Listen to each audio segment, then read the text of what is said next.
Hey friends, good morning. Welcome back to my channel. সবাই কেমন আছো? আমি সুপ্রিয়া চলে এসেছি নতুন একটা ব্লগ নিয়ে। যারা তোমরা নতুন দেখছো আবার আজকে প্রথম দেখছো তাদেরকে বলি আমি সুপ্রিয়া আর তোমরা দেখছো আমার নতুন চ্যানেল সুপ্রিয়া ঘোষ এন্টারটেইনমেন্ট। আমি ডেইলি ব্লগ দিই, ফ্যামিলি ব্লগ, ট্রাভেল ব্লগ, যা করি না করি আমার ডেইলি লাইফস্টাইল ব্লগ আমার ব্লগের থ্রু শেয়ার করি তোমাদের সাথে। তো দেখতে থাকো। আমি সকাল সকাল উঠে গেছি, এক্সারসাইজ করাও হয়ে গেছে। আজকে ওয়েদারটা মেঘলা, একটু সকাল সকাল আমার খুব ভালো লাগছে, কারণ গরম তো পড়েই গেছে, প্রচুর রোদ, প্রচুর গরম হবে। তো একটু মাঝে মাঝে মেঘলা ওয়েদার হলেও যেন মনটা ভালো লাগে। তো যাই হোক, শুরু করছি আজকের দিনটা। আজকে সারাদিন কি করছি না করছি তোমার সাথে শেয়ার করব, সাথে থাকো। এখন বসে বসে একটু গরম জল খাচ্ছি। সকাল থেকেই আমি চেষ্টা করি, যেহেতু সকাল থেকেই আমাকে আমার মা খালি পেটে জল খাওয়া অভ্যাস করেছিল ছোটোর থেকেই। অন্তত 1 গ্লাস জল তো খেতেই হবে, জোর জবরদস্তি, তার বেশিও খাওয়াতো। তো সেই জন্য অভ্যাস আছে, অসুবিধা নেই। তো আমি কিছু টিপস ফলো করি, যেমন ডাক্তার না, আমি যে স্যারের কাছে যোগা করতাম, অনেক আগের কথা বলছি, 2020-তে লাস্ট, 19-এ লাস্ট করেছি। তো সেই স্যারের আর কি আমি টিপসগুলো ফলো করে চলি, যখন প্রপার মেনটেন করি। তো বা কিছু কিছু জিনিস তো মেনটেন করি সবসময়, যেমন খাওয়ার সময় জল না, খাওয়ার আগে জল, খাওয়ার অনেকটা পরে জল খাওয়া, এইসব ব্যাপারগুলো। আর চেষ্টা করি, যেটা আমি নতুন এখন মনে করে অ্যাড করি, সেটা হচ্ছে এই ফেরিওয়ালা কিসব বিক্রি করছে, কথা বলা যায় না। যাই হোক, যতটা পারবো গরম জল হোক, এমনি জল হোক, সকালবেলা এমটি স্টমাকে, সারাদিন কখন জল খাওয়া হবে না হবে তার ঠিক থাকে না। তো সকালবেলা যতটা সম্ভব বেশি জল খেয়ে নিই আমি, অন্তত 1 লিটার জল তো আমি আস্তে আস্তে সিপ করে করে খেতে থাকি, এক্সারসাইজ করার সময়ও, ঘুম থেকে উঠে আর তারপরেও। তো যাতে সারাদিনে আর 2 লিটার মতো খেলে 3 লিটার হয়ে যাবে, নাহলে সারাদিন কাজের ফাঁকে না জল খাওয়ার কথা মনে থাকে না, অনেক সময় খাচ্ছি করে খাওয়া হয় না। তো এটাই সব থেকে ভালো বেস্ট ওয়ে, যে সকালবেলায় প্রথমে 1 লিটার জল আস্তে আস্তে করে খেয়ে নেওয়া উচিত, তাহলে বাকি সারাদিন একটু কম এদিক ওদিক হলেও ব্যাপারটা ম্যানেজ হয়ে যায়। রান্না হয়ে গেছে, সকাল থেকে এত কাজ করতে করতে আর ভিডিও বানানোর সময় হয়নি। এই যে বেগুন ভাজা করেছি, কালকে একটু ডাল ছিল, ডিমের তরকারি, আর আমার জন্য হচ্ছে কুমড়ো সেদ্ধ, ও তো সব খায় না, তো খেয়ে নি, আর কি করব। চলো পরে কথা হচ্ছে। Good evening. দুপুরের পর আমার তো চোখে অ্যালার্জি আছে, এই সিজনে আমার চোখে অ্যালার্জি হয়, অনেক প্রবলেম জীবনে। তো অ্যালার্জির জন্য একটু চোখে রেস্ট দিচ্ছিলাম, শুয়েছিলাম চোখটা বন্ধ করে, ঘুমাইনি, শুয়েছিলাম চোখটা বন্ধ করে। চোখটা এখন ভালো লাগছে, এই বেরোচ্ছি, একটু কিছু কিছু জিনিস কেনাকাটি আছে, সব তোমার সাথে শেয়ার করবো। এখন আপাতত ফার্স্টে লন্ড্রিটা দিয়ে আসি আয়রনের জন্য, তারপরে একটু হাঁটবো, প্লাস কিছু কেনাকাটির আছে, যা যেরকম পাবো, যেরকম দোকানে যাবো তোমার সাথে দেখাবো কি কিনতে যাচ্ছে না যাচ্ছে, ঠিক আছে? আচ্ছা,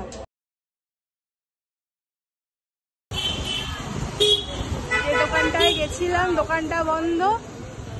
অ্যাকচুয়ালি বাবুর জন্য কলার আর বেল্ট কেনার ইচ্ছা ছিল, অনেকদিন ধরেই ভাবছিলাম, আর কালকে ওকে দেখতে আসবে, ডাক্তারের লোক পাঠাবে, তো লাফালাফি করবে, বাবা হয়তো থাকবে না, ওই জন্য কলার আর বেল্টটা কেনার চেষ্টা করছিলাম। দোকান বন্ধ হলো না, আবার যাই, বাবু সকাল থেকে খাইনি বাবা বললো, আর সুতিমার সাথে রাস্তায় দেখা হয়ে গেল, তো যাই বাবুর সাথে দেখা করে আসি, বাবার সাথে একটু দরকার আছে, দরকারটা আমি দিয়ে আসি।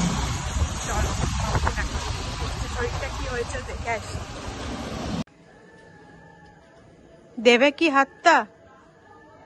হাতটা কি দেবে? হাতটা দেবে? দেবে, এই যে হাতটা দেবে। হ্যাঁ, ওটাই তো চাইছি বাবা। তোমার এত টাইম লাগলো কেন? তুমি রাগ করেছো? তুমি কি রাগ করেছো? কালকে ডক্টর আসবে, ডক্টরের চেলা, ডক্টরকে গিয়ে বলবে তোমার কি হয়েছে, মনে কোথায় দুঃখ, পেটুতে কোথায় দুঃখ, সব দেখাবে, বলে দেবে। হ্যাঁ, দাদাটাকে, দেবা দাদা আসবে, ঠিক আছে? এবার ছাড়ো, হাতটা ছেড়ে দাও, হাতটা ছেড়ে দাও। বাবা রে, ভার দিয়ে দিচ্ছ তো, আমি পড়ে যাব। চলো চলো চলো, টাটা। তো চলে ছেড়ে দাও, হাতটা ছেড়ে দাও, হাতটা ছেড়ে দাও। হ্যাঁ, গুড গুড। আমার ছন্টু, আমার ছন্টু, আমার ছন্টু, আমার ছন্টু, আমার ছন্টু, আমার ছন্টু, আমার ছন্টু, আমার ছন্টু, আমার ছন্টু, আমার ছন্টু। টাটা। ডান দিক, ডান দিক, ওটা আমার বাড়ি যাওয়ার রাস্তা, বুঝতে গেছিস? মাথাটা কাজ করছি না গো। ডান দিক।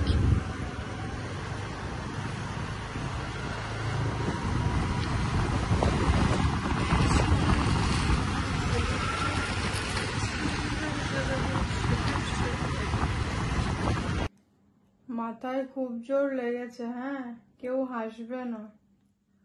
ফ্রিজ থেকে সবজি বার করতে গিয়ে আমি ফ্রিজের ভিতরেই প্রায় অর্ধেক ঢুকে গেছিলাম, আমার খেয়াল নেই।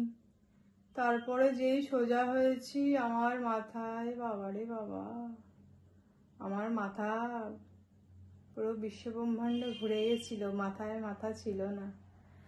প্রায় আধ ঘন্টা ধরে বসে বসে বরফ দিচ্ছি, তবে আমার মাথা ঠিক হয়েছে একটু। মানে খুব ব্যথা করছিল, খুব জোর লেগেছিল, এই হচ্ছে ব্যাপার। এখন রান্না করতে হবে, বাপরে বাপ।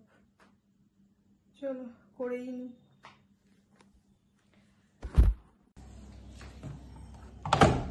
রাতেই আজকে সব কাচতে শুরু করেছি, কারণ কাল দিনের বেলা একদম সময় পাবো না। আর এখনো আরেকবার মেশিন চলবে, জামা কাপড়গুলো দিতে হবে। এখন চাদরগুলো হলো।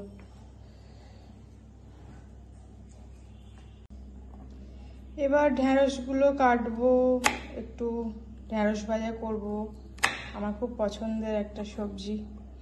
এক হাতে তো হবে না, জাস্ট ভিডিও একটু বানাচ্ছি, তো রান্নাটা করেই ফেলি। ঘুম পাচ্ছে, মাথা তো ব্যথা তো লেগেইছে, তাড়াতাড়ি করে নিই, খেয়ে শুয়ে পড়বো। খাওয়া দাওয়া হয়ে গেছে, এবার শোবো। এমনিতেই মাথায় ব্যথা হয়ে গেছে, তাড়াতাড়ি ঘুমিয়ে পড়বো, নাহলে বাবা বললে শুনে তাড়াতাড়ি ঘুমিয়ে পড়বি, রাত্রি জাগবি না, একে মাথায় লেগেছে। তো খাওয়া দাওয়া হয়ে গেছে, এবার শুয়ে পড়বো। যদি আজকের ব্লগে কিছু ভালো লেগে থাকে, প্লিজ প্লিজ লাইক করে দিও, কমেন্ট করে দিও। আর যারা নতুন দেখছো, সাবস্ক্রাইব এখনো করোনি, প্লিজ সাবস্ক্রাইব করে দিয়ে আমার পাশে থেকেও আমাকে সাপোর্ট করো, তাহলে আমার খুব ভালো লাগবে। তো দেখা হচ্ছে আগামীকাল নেক্সট ব্লগে। ততক্ষণ সবাই ভালো থেকো, টাটা, গুড নাইট।